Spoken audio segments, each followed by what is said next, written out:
Last few ಡೇಸಿಂದ ಯಾರೆಲ್ಲ ಸರ್ಕಾರಿ primary ಮತ್ತು ಹೈಸ್ಕೂಲ್ಸಲ್ಲಿ ಅಷ್ಟೇ ಗೆಸ್ಟ್ ಟೀಚರ್ಸ್ ಆಗಿ ಕೆಲಸವನ್ನು ಮಾಡ್ತಾಯಿದ್ದಾರೆ ಅವರಿಗೆ ಟಿ ಇ ಟಿ ಕಂಪಲ್ಸರಿ ಆಗುತ್ತಾ?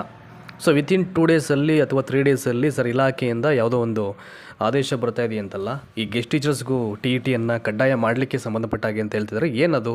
ಇನ್ ಕೇಸ್ ಬಂದರೆ ಈ ವರ್ಷದಲ್ಲಿ ಕೆಲಸ ಮಾಡ್ತಕ್ಕಂಥ ಪ್ರೈಮರಿ ಆ್ಯಂಡ್ ಹೈಸ್ಕೂಲ್ ಗೆಸ್ಟ್ ಟೀಚರ್ಸ್ಗೆ ಏನಾದರೂ ತೊಂದರೆ ಆಗುತ್ತಾ? ಇದ್ರ ಬಗ್ಗೆ ಏನಾದರೂ ಮಾಹಿತಿ ಇದ್ದರೆ ಕೊಡಿ ಅಂತ ಸಾಕಷ್ಟು ಜನ ಕೇಳಿದ್ದಾರೆ. ಇನ್ನು ತುಂಬ ಜನ ಬೇರೆ ಬೇರೆ ವಾಹಿನಿ ನೋಡ್ಕೊಂಡು ಕಮೆಂಟ್ ಮಾಡಿದ್ದಾರೆ, ಯಾರನ್ನು ನಂಬಬೇಕು ಬಿಡಬೇಕು ಹಾಗೆ ಹೀಗೆ ಅಂತ ಅಂದ್ಬಿಟ್ಟು. ನಿಮಗೆ ಯಾವುದು ಅಥೆಂಟಿಕೇಟ್ ಅಂತ ಅನಿಸುತ್ತೋ ದಯಮಾಡಿ ಅದನ್ನು ಬಿಲೀವ್ ಮಾಡಿ.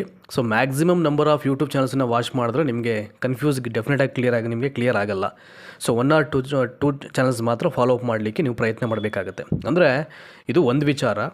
ಯಾವುದೇ ಒಂದು ವಿಚಾರ ಯಾರಿಂದ ಏನಾದರೂ ಬರ್ತಾ ಇದೆ ಅಂತಂದಾಗ ಫಸ್ಟು ಆ್ಯಂಡ್ ನಾವು ಅದ್ರ ಬಗ್ಗೆ ಸರಿಯಾದ ರೀತಿ ಯೋಚನೆ ಮಾಡಬೇಕಾಗತ್ತೆ. ಆವಾಗ 50% ಕನ್ಫ್ಯೂಸ್ ನಿಮಗೆಲ್ಲೇ ಕ್ಲಿಯರ್ ಆಗಿಬಿಡುತ್ತೆ. ನೋಡಿ, ಈಗ ಇಲ್ಲಿ ಒಂದು ಆದೇಶ ಇದೆ. ಏನು ಆದೇಶ ಇದು ನೋಡಿ, 27ನೇ ತಾರೀಕು ಮೇ ತಿಂಗಳಲ್ಲಿ ಬಿಡುಗಡೆ ಆಗಿದ್ದಂಥ ಒಂದು ಆದೇಶ ಇದು.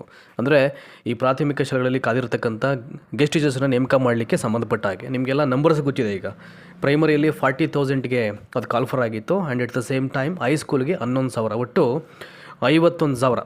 ಈಗ ನಾವು ಒಂದು ರೇಷಿಯೋ ಬಗ್ಗೆ ಯೋಚನೆ ಮಾಡೋಣ. ಈಗ ಪ್ರಾಥಮಿಕ ಶಾಲೆಗಳಲ್ಲಿ ಗೆಸ್ಟ್ ಟೀಚರ್ಸ್ ಆಗಿ ವರ್ಕ್ ಮಾಡ್ತಕ್ಕಂಥ ಸುಮಾರು 40,000ದಲ್ಲಿ ಅಷ್ಟು ಜನ ತಗೊಂಡಿಲ್ಲ ಈ ವರ್ಷ. ಅದರಲ್ಲಿ ಕೆಲವೊಂದಷ್ಟು ಪೋಸ್ಟನ್ನ ಇನ್ನೂ ಅದು ಉಳಿಸ್ಕೊಂಡಿದ್ದಾರೆ. ಅಂದರೆ ಎಲ್ಲೆಲ್ಲಿ ಅತ್ಯಗತ್ಯವಾಗಿ ರೇಷಿಯೋ ಜಾಸ್ತಿ ಇದ್ದು, ಮಕ್ಕಳ ಸಂಖ್ಯೆ ಜಾಸ್ತಿ ಇದ್ದು, ಅಲ್ಲಿ ಏನಾದರೂ ಅಗತ್ಯವಾಗಿ ಬೇಕಾಗಿರ್ತಕ್ಕಂಥ ಶಾಲೆಗಳಿಗೆ ಮಾತ್ರ ಪ್ರತಿಯೊಂದು ತಾಲೂಕಲ್ಲಿ ಅಂಡರಲ್ಲಿ ಬರ್ತಕ್ಕಂಥ ಶಾಲೆಗಳಿಗೆ ಅತಿಥಿ ಶಿಕ್ಷಕರ ಸಂಖ್ಯೆ ಹಂಚಿಕೆ ಆಗಿದೆ.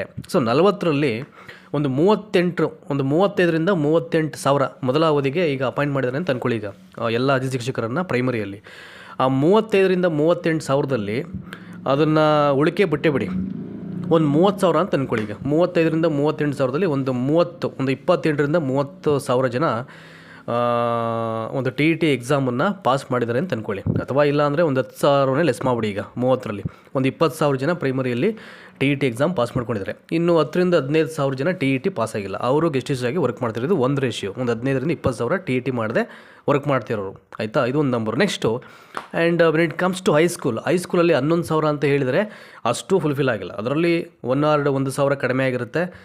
ಎಲ್ಲಿ ಅತ್ಯಗತ್ಯ ಶಾಲೆ ಅಂತಿರುತ್ತೆ ಅಲ್ಲಿಗೆ ಮಾತ್ರ ಕೊಟ್ಟಿರ್ತಾರೆ. ಅಷ್ಟನ್ನು ಅಂದರೆ ಎಷ್ಟು ಮಂಜೂರಾಗಿರುತ್ತೋ ಅಷ್ಟು ಹುದ್ದೆಗಳಿಗೆ ರಿಕ್ರೂಟ್ಮೆಂಟ್ ಆಗಿರಲ್ಲ ಅಲ್ಲಿ. ಅದರಲ್ಲಿ ಕೆಲವೊಂದನ್ನು ರಿಮೂವ್ ಮಾಡಿರ್ತಾರೆ. ಎಲ್ಲಿ ನೆಸೆಸರಿ ಇದೆಯೋ ಅಲ್ಲಷ್ಟೇ ಕೊಡಲಿಕ್ಕೆ ಸಾಧ್ಯ ಆಗುತ್ತೆ. ಹೈಸ್ಕೂಲಲ್ಲಿ ಒಂದು 10,000 ಅಂತ ಅಂದ್ಕೊಳ್ಳಿ. ಆಯಿತಾ? ಇನ್ನು ಅಲ್ಲಿ ಕೆಲಸ ಮಾಡಿರೋ 10,000ದಲ್ಲಿ ನೋಡೋಣ, ಒಂದು 50% ಬುಟ್ಟೆ ಹೋಗೋಣ. ಈಗ ಒಂದು 5,000 ಅಂತ ಅಂದ್ಕೊಳ್ಳಿ. ಈಗ ಆಯಿತಾ? ಒಂದು 5,000 ಟಿ ಇ ಟಿ ಪಾಸ್ ಮಾಡಿದರೆ ಇನ್ನೊಂದು 5,000 ಜನ ಟಿ ಇ ಟಿಯನ್ನು ಪಾಸ್ ಮಾಡದೆ ಹೈಸ್ಕೂಲ್ಸಲ್ಲಿ ಆ್ಯಸ್ ಎ ಗೆಸ್ಟ್ ಟೀಚರ್ಸ್ ಆಗಿ ವರ್ಕ್ ಮಾಡ್ತಿದ್ದಾರೆ ಅಂತ ಭಾವಿಸ್ಕೊಳ್ಳಿ. ಈಗ ಆಯಿತಾ?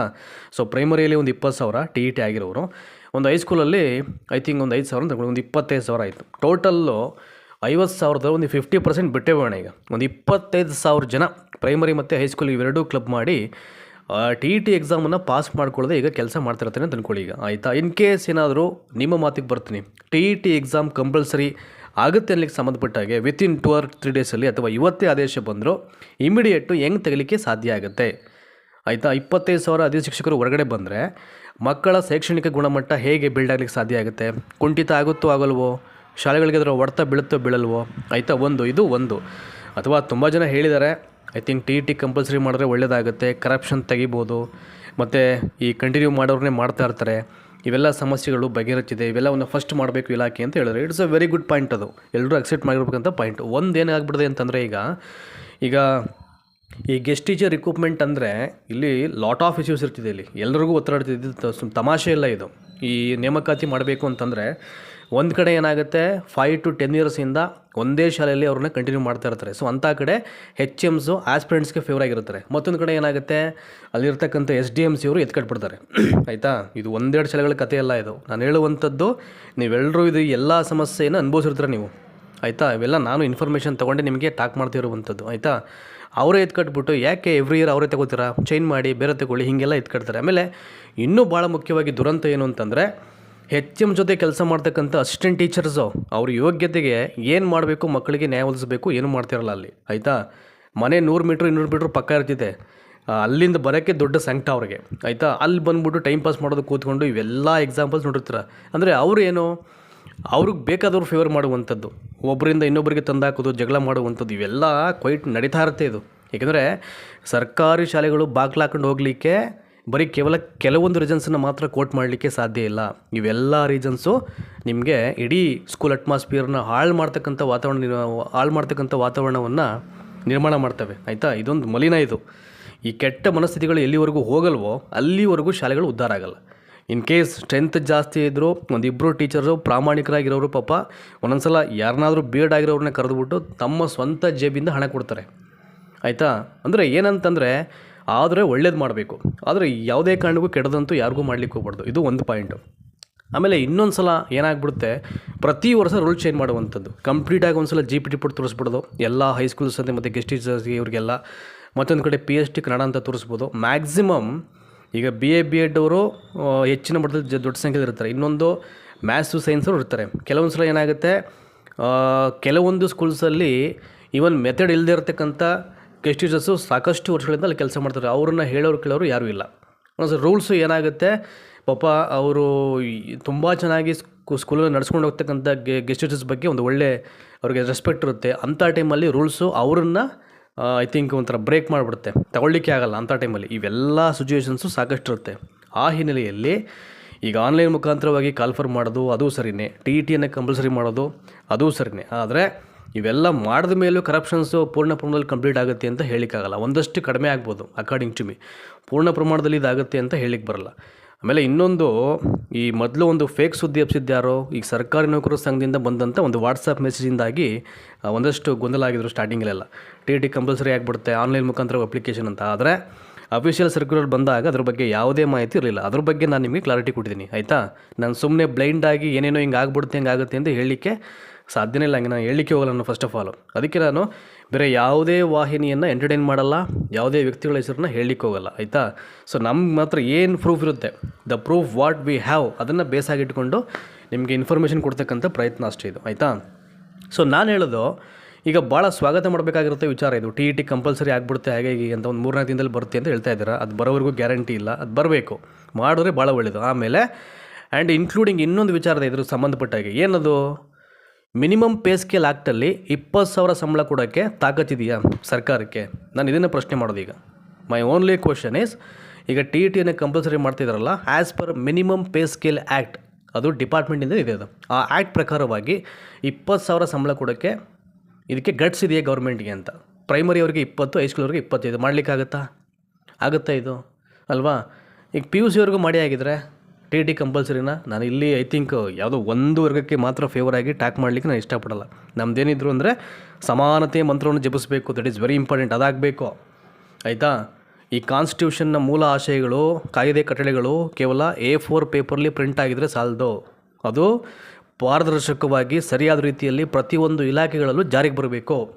That is very important. ಹಾಗಿದ್ರೆ ಮಾತ್ರ ಆ ರೂಲ್ಸ್ ರೆಗ್ಯುಲೇಷನ್ಸ್ಗೆ ಒಂದು ಅರ್ಥ ಇರ್ತಿದೆ. ಇಲ್ಲ ಅಂದರೆ there is no value at all.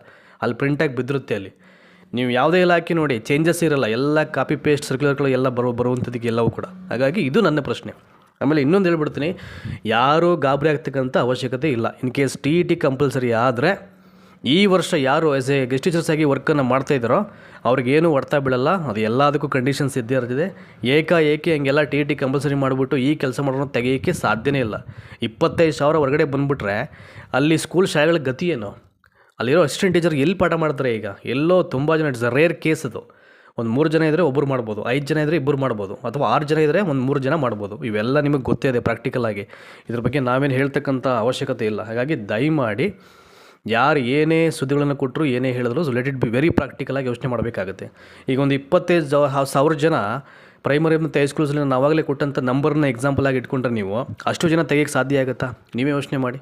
It's impossible. ಹಾಗಾಗಿ ಯಾರೂ ವರಿ ಮಾಡ್ಕೊಳ್ತಕ್ಕಂಥ ಅವಶ್ಯಕತೆ ಇಲ್ಲ. ಇನ್ ಕೇಸ್ TET ಎಕ್ಸಾಮ್ ಆದರೆ ಅಲ್ಲಿ ಒಂದಷ್ಟು ಅವರೇ ತಿದ್ದುಪಡಿ ಮಾಡಬೇಕಾಗುತ್ತೆ.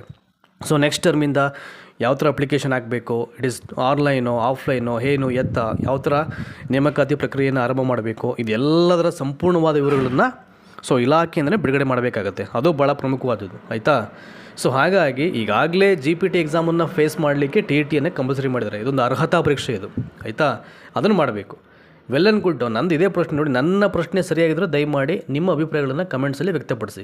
TET ಕಂಪಲ್ಸರಿ ಮಾಡಿದ್ಮೇಲೆ ನಾನು ಅವಾಗಲೇ ಹೇಳಿದಾಗೆ ಇನ್ನೊಂದು ಸಲ ಸ್ಟ್ರೆಸ್ ಮಾಡಿ ಹೇಳ್ತಾ ಇದ್ದೀನಿ, ಮಿನಿಮಮ್ ಪೇ ಸ್ಕೇಲ್ ಆ್ಯಕ್ಟ್ ಪ್ರಕಾರ ಪ್ರೈಮರಿ ಗೆಸ್ಟ್ ಟೀಚರ್ಸ್ಗೆ 20,000 ಕೊಡಲಿಕ್ಕಾಗುತ್ತೆ ಸರ್ಕಾರಕ್ಕೆ. At the same time high school guest ಟೀಚರ್ಸ್ಗೆ 25,000 ಸಂಬಳ ಕೊಡಲಿಕ್ಕೆ ಸಾಧ್ಯ ಆಗುತ್ತಾ?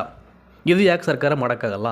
ಇಟ್ಸ್ ಮೈ ಓನ್ಲಿ ಕ್ವಶನ್, ಆಯಿತಾ? ಹಾಗಾಗಿ ಸೊ ನನಗೆ ಅದೇ ಏನೇನು ಇವೆಲ್ಲ ಕ್ವಶನ್ಸ್ 100% ಬಂದೇ ಬರುತ್ತೆ. ಒಂದೊಂದೇ ಲಿಂಕ್ ಮಾಡ್ತಾ ಹೋಗ್ತಾ ಹೋದರೆ ಅಲ್ವಾ?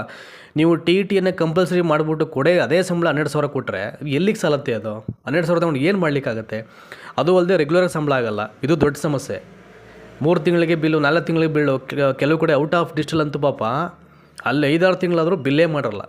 ಇನ್ನೂ ತುಂಬ ಜನ ಕಮೆಂಟ್ಸ್ ಮಾಡ್ತಾರೆ 2025 ಒಂದು 2-3 ತಿಂಗಳದ್ದು ಯಾವುದೋ ಪೆಂಡಿಂಗ್ ಇದೆ ಹಾಗೆ ಅಂತ ಅಂದ್ಬಿಟ್ಟು, ಇಲ್ಲಿ ಸರಿಯಾಗಿ ಕೊಡೋದೇ ಇಲ್ಲ ಅಂತ ಅಂದ್ಬಿಟ್ಟು ಅವ್ರ ಕತೆ ಏನಾಗಬೇಕು ಅಲ್ವಾ? ಇವೆಲ್ಲ ಚೇಂಜ್ ಆಗಬೇಕಲ್ಲ. T compulsory for primary and high school guest teachers, ಇದು ಕಾನ್ಸೆಪ್ಟು ಇಟ್ ಆಲ್ವೇಸ್ ಗುಡ್. ಇದು ಅಟ್ ದ ಸೇಮ್ ಟೈಮ್ ಏನು ಸಮಸ್ಯೆ ಅದು ಕ್ಲಿಯರ್ ಮಾಡಬೇಕಲ್ಲ, ಅದ್ರ ಕಡೆ ಯಾವಾಗಲೂ ಫೋಕಸ್ ಮಾಡಬೇಕಾಗುತ್ತೆ. ಹಾಗಾಗಿ ಯಾರೇ ಏನೇ ನಿಮಗೆ ಅಪ್ಡೇಟ್ಸ್ ಕೊಟ್ಟರು ಅದನ್ನು ಕೂಲಂಕುಷವಾಗಿ ನೀವೇ ಒಂದಷ್ಟು ಚರ್ಚೆಗಳು ಮಾಡಿ, ಅವಲೋಕನ ಮಾಡಿ. ಸೊ ಇದು ಈ ಥರ ಆಗ್ಬೋದು, ಇದು ಖಂಡಿತ ಆಗುತ್ತೆ. ಇನ್ ಕೇಸ್ ಆದರೆ ನಾವು ಹೊರಗಡೆ ಬರಬೇಕಾಗುತ್ತೆ. ಆ ಥರ ಏನೂ ಸಮಸ್ಯೆ ಆಗೋಲ್ಲ. ಎಲ್ಲದಕ್ಕೂ every problem has a solution. ಕಾಮಾಗಿರಿ, ಆರಾಮಾಗಿರಿ.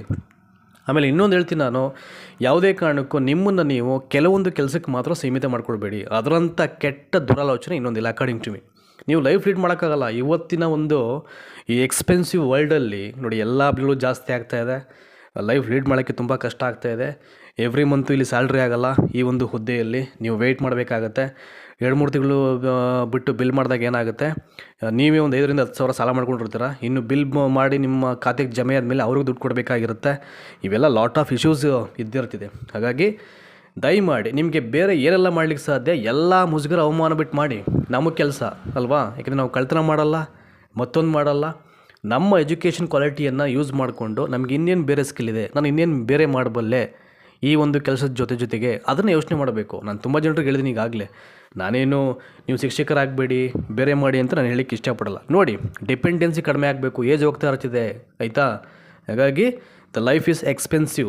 ಹೆಂಗೆ ಈ ಕಾಂಪಿಟೇಷನ್ ವರ್ಲ್ಡಲ್ಲಿ ನಾವು ಲೈಫ್ ಲೀಡ್ ಮಾಡಬೇಕು ಅಂತಂದರೆ ನಾವು ಎಕ್ಸ್ಪೆನ್ಸಿವ್ ಆಗಿ ಯೋಚನೆ ಮಾಡಬೇಕಾಗತ್ತೆ, ಆಯಿತಾ? ಹಾಗಾಗಿ ಇಲ್ಲ ಅಂದರೆ ಲೈಫ್ ಲೀಡ್ ಮಾಡೋಕ್ಕೆ ಭಾಳ ಕಷ್ಟ ಆಗುತ್ತೆ. ಸೊ ಇನ್ನೊಂದು ಸಲ ಹೇಳ್ತಾ ಇದ್ದೀನಿ, ಈ ವಿಡಿಯೋ ಮುಗಿಸ್ಲಿಕ್ಕಿಂತ ಮುಂಚೆ, ಇನ್ ಕೇಸ್ ಟಿ ಕಂಪಲ್ಸರಿ ಆಯಿತು ಅಂತಂದರೆ ಯಾವುದೇ ಆದೇಶ ಬಂದರೂ ಈ ವರ್ಷ ಮಾಡ್ತಕ್ಕಂಥ ಗೆಸ್ಟಿಸ್ಗೆ ಅದು ಯಾವುದೇ ಥರ ಸಮಸ್ಯೆ ತಂದುಡ್ಡಲ್ಲ. ಆರಾಮಾಗಿರಿ. ಏನು 25,000 ಈಗ ಟಿ ಮಾಡ್ಕೊಳ್ದಿರತಕ್ಕಂಥ ಟೀಚರ್ಸ್ ವರ್ಕ್ ಮಾಡ್ತಾರೆ ಅಂತ ಭಾವಿಸ್ಕೊಂಡ್ರೆ ಅಷ್ಟು ಜನ ಹೊರಗಡೆ ಬರಲಿಕ್ಕಾಗುತ್ತಾ?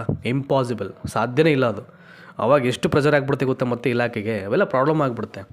ಹಾಗಾಗಿ ಟಿ ಕಂಪಲ್ಸರಿ ಮಾಡಿದ್ದೇ ಆದರೆ ಇಮ್ಮಿಡಿಯೇಟು ಸ್ಯಾಲ್ರಿಯನ್ನು ಹೈಕ್ ಮಾಡಬೇಕು. ಪ್ರೈಮರಿ ಗೆಸ್ಟ್ ಟೀಚರ್ಸು ಮತ್ತು ಹೈಸ್ಕೂಲ್ ಗೆಸ್ಟ್ ಟೀಚರ್ಸ್ ಹಂಗೆ ಮಾಡಿ ಮಾಡೋದು ಅಷ್ಟೇ ಅಲ್ಲ, ಎವ್ರಿ ಮಂತ್ ರೆಗ್ಯುಲರ್ ಆಗಿ ಅವ್ರ ಖಾತೆಗೆ ಜಮಾ ಮಾಡಬೇಕು. ತಲೆನೋವು. ಆಮೇಲೆ ಈ PF ಅದು ಇದು ಅಂತಿರುತ್ತಲ್ಲ, ಒಂದ್ಸಲ ಅದು ವ್ಯವಸ್ಥೆಯನ್ನು ಎಲ್ಲ ಸರ್ಕಾರಿ ಸೌಲಭ್ಯನ ಯಾರೂ ಬಯಸ್ತಾ ಇಲ್ಲ ಇಲ್ಲಿ, ಆಯಿತಾ? ಒಂದು 20% ಪ್ರೊವೈಡ್ ಮಾಡಿ ಅವ್ರಿಗೆ ಸಾಕು. ಒಂದು 30% ಕೊಡಿ. ಒಂದು PFನ್ನು ಐ ಥಿಂಕ್ ಅವ್ರಿಗೆ ಪ್ರೊವೈಡ್ ಮಾಡ್ತಕ್ಕಂಥ ಒಂದು ಸಾಧ್ಯತೆಗಳಿದ್ದರೆ ಅದನ್ನು ಅವ್ರಿಗೆ ಅವಕಾಶ ಮಾಡಿಕೊಡಿ ಗೆಸ್ಟ್ ಟೀಚರ್ಗೆ, ಅದಲ್ವಾ? ಇನ್ನು ಅದನ್ನು ಬಿಟ್ಬಿಟ್ಟು ಈಗ ಇನ್ನೇನೋ ಮಾಡ್ಲಿಕ್ಕೆ ಹೋಯ್ತು ಅಂತಂದರೆ ಈ ಬೇರೆ ಈ ಹಿಂಸೆ ಮಾಡ್ತಿರೋದಂಥ ಯೋಜನೆಗಳು ಅದಕ್ಕೆ ಪ್ರತಿಫಲ ಸಿಗೋಲ್ಲ ಯಾವತ್ತಿಗೂ, ಹೇಳ್ಬಿಡ್ತೀನಿ ನಾನು, ಆಯಿತಾ? ಹಾಗಾಗಿ ಕಂಪಲ್ಸರಿ ಆದರೆ ಒಳ್ಳೆ ರೀತಿಯಲ್ಲಿ ಮಾಡಿ ಅಷ್ಟೇ. ಒಂದಷ್ಟು ಸ್ಯಾಲ್ರಿ ಹೈಕ್ ಮಾಡಿಬಿಟ್ರೆ ಅವ್ರ ಜೀವನ ಮಟ್ಟವನ್ನು ಸುಧಾರಣೆ ಮಾಡಲಿಕ್ಕೆ ಅವ್ರಿಗೊಂದು ಅವಕಾಶ ಸಿಗುತ್ತೆ. ಸಮಯ ಎಲ್ಲೋ ಒಂದು ಕಡೆ ಇಷ್ಟು ವರ್ಷ ವೆಯ್ಟ್ ಮಾಡಲಿಕ್ಕೂ ಪರವಾಗಿಲ್ಲಪ್ಪ, ಹೆಂಗೋ ಜೀವನ ನಡೀತಿದೆ ಅಂತ ಖುಷಿ ಪಟ್ಕೊಂಡು ಅವ್ರ ಲೈಫನ್ನು ಅಟ್ಲೀಸ್ಟ್ ಇರೋದ್ರಲ್ಲಿ ಹೆಂಗೋ ನಡೆಸ್ಕೊಂಡು ಹೋಗಲಿಕ್ಕೆ ಸಾಧ್ಯ ಆಗುತ್ತೆ. ಆಮೇಲೆ ಇನ್ನೊಂದು ಭಾಳ ಪ್ರಮುಖವಾಗಿ, ಲಾಸ್ಟ್ ಟೈಮ್ ನಡೆದಂಥ ಟಿ ಎಕ್ಸಾಮಲ್ಲಿ ಇನ್ ಸರ್ವಿಸ್ ಟೀಚರ್ಸ್ ಆದಿಯಾಗಿ ಫ್ರೆಷರ್ಸು ಸಾಕಷ್ಟು ಜನ ಎಕ್ಸಾಮಲ್ಲಿ ಪಾಸಾಗಿದ್ದಾರೆ. ಯಾಕೆಂದರೆ the question paper was dead easy. Last ಟರ್ಮಲ್ಲಿ ಡಿಸೆಂಬರ್ 7ನೇ ತಾರೀಕು ಏನು ಕಂಡಕ್ಟ್ ಆಗಿತ್ತು ಎಕ್ಸಾಮು, ಅದನ್ನು ನೀವೆಲ್ಲ ನೋಡ್ಲಿಕ್ಕೆ ಹೋದರೆ ಅವೆಲ್ಲ ಇದ್ದಿರ್ತಿದೆ. ಹಾಗಾಗಿ ಸೊ ದಯಮಾಡಿ ನಾನು ಹೇಳೋದಿಷ್ಟೇ, ನೆಕ್ಸ್ಟ್ ಟರ್ಮ್ ಟಿ ಎಕ್ಸಾಮ್ ಆದರೆ ಮೊದಲನೇ ಪ್ರಯತ್ನದಲ್ಲೇ ಟಿ ಎಕ್ಸಾಮನ್ನು ನೀವು ಕ್ಲಿಯರ್ ಮಾಡ್ಕೊಳ್ಳಿ. That is very important. ಪ್ರಯತ್ನಗಳ ಸಂಖ್ಯೆ ಜಾಸ್ತಿ ತಗೊಳ್ಬೇಡಿ, ಆಯಿತಾ? ಆಮೇಲೆ ಪ್ರಮಾಣ ಪತ್ರದ ಮಾನ್ಯತೆ ಲಿಮಿಟೆಡ್ ಅಲ್ಲ, ಈಗ ಲೈಫ್ ಟೈಮ್ಗೆ ಅದು ಟರ್ನ್ ಓವರ್ ಆಗಿದೆ. ಹಾಗಾಗಿ ದಯಮಾಡಿ ಜೀವಿತಾವಧಿಯವರೆಗೆ ಮಾನ್ಯತೆ ಇರೋದ್ರಿಂದ ಒಂದು ಸಲ ಟಿಯನ್ನು ಪಾಸ್ ಮಾಡ್ಕೊಳ್ಳಿ. ಮೊದಲು ನೀವು ಕ್ವಾಲಿಫೈಡ್ ಆಗಿ, ಆಮೇಲೆ ಪಾಸ್ ಆಗಿರ್ತಕ್ಕಂಥ ಅಭ್ಯರ್ಥಿಗಳು ಎಕ್ಸಾಮನ್ನು ಬರೆದು ಒಳ್ಳೆ ಮಾರ್ಕ್ಸ್ ತೆಗಿಬೋದು. ನಾನು ಹೇಳೋದು ಇಷ್ಟೇ, ನೀವು ತುಂಬ ಎಫರ್ಟ್ ಹಾಕಿ ಎಕ್ಸಾಮ್ ಫೇಸ್ ಮಾಡಿದ್ರೆ definitely you will get very good marks. ಅಥವಾ ನೀವು ಎಲಿಜಿಬಲ್ ಆಗಬೇಕು ಅಂತಕ್ಕಂಥ ಒಂದೊಂದ್ಸಲ ಎಲಿಜಿಬಲ್ ಮಾರ್ಕ್ಸ್ ಬಂದರೆ ಏನು ಇಲ್ಲಿ ವರಿ ಮಾಡ್ಕೊಳ್ತಕ್ಕಂಥ ಅವಶ್ಯಕತೆ ಇಲ್ಲ. ಎವ್ರಿ ಟರ್ಮಲ್ಲೂ ಪಾಸ್ ಆಗಿರೋರು ಬರೀತಾರೆ, ಫೇಲ್ ಆಗಿರೋರಂತೂ ಬರದೇ ಬರೀತಾರೆ ಅಲ್ವಾ? ಈಗ ಇನ್ ಸರ್ವಿಸಲ್ಲಿದ್ದು ಟಿ ಎಕ್ಸಾಮ್ ಪಾಸ್ ಮಾಡ್ಕೊಳ್ಳದೆ ಟೀಚರ್ಸ್ ಆಗಿ ಮುಂದುವರಿತಾರೋ ಅವರು ಎಕ್ಸಾಮ್ ಬರೀತಾರೆ.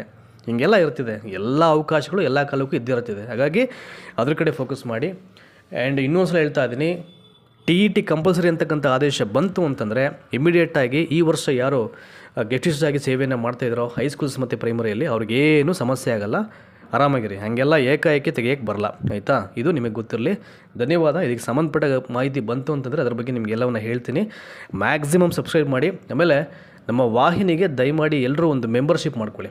ಕೆಲವೊಂದು ಕಮೆಂಟ್ಸ್ಗೆಲ್ಲ ರಿಪ್ಲೈ ಮಾಡಬೇಕಾಗುತ್ತೆ. ನಾವು ಕೆಲವೊಂದು ಅವೈಲೇಬಲ್ ಆಫರ್ಸ್ ಇದೆ, ನಿಮಗೆ ಒಂದು ಪೋಸ್ಟನ್ನ ಕಳಿಸ್ಬೇಕಾಗಿರುತ್ತೆ ಮೆಂಬರ್ಸಿಗೆಲ್ಲ. ಮ್ಯಾಕ್ಸಿಮಮ್ ಒಂಚೂರು ಟ್ರೈ ಮಾಡಿ.